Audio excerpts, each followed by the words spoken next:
সদস্য সচিব, আমি আমার জেলার কংগ্রেস কমিটি নামকরণে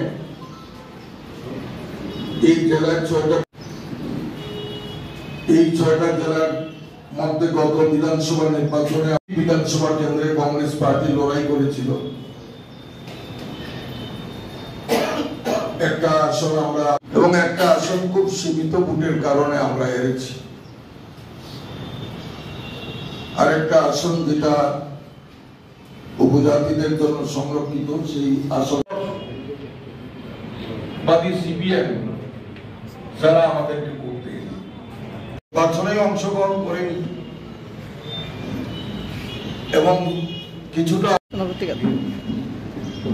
এই তিনটি কেন্দ্রে আমাদের নবনিযুক্ত ব্লক সভাপতিদের নিয়ে এবং বিভিন্ন জেলা সভাপতিরা সাংগঠনিক আমাদের যে দলীয় জেলা, এই জেলার সভাপতিদের নিয়ে আজকে এক আলোচনা সভার মাধ্যমে আগামী 6ই মার্চ স্থানীয় টাউন হলে আমাদের রাজনৈতিক কর্মী সম্মেলন।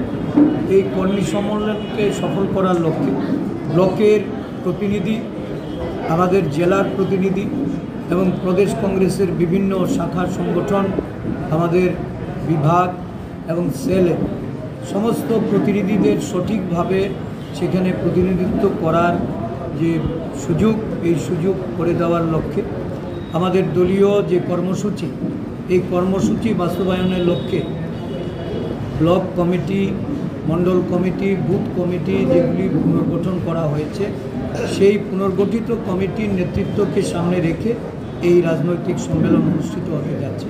এই রাজনৈতিক সম্মেলনকে সফল করার জন্য আমাদের বিভিন্ন স্তরের নেতৃত্বদের নিয়ে আজকের এই সভা।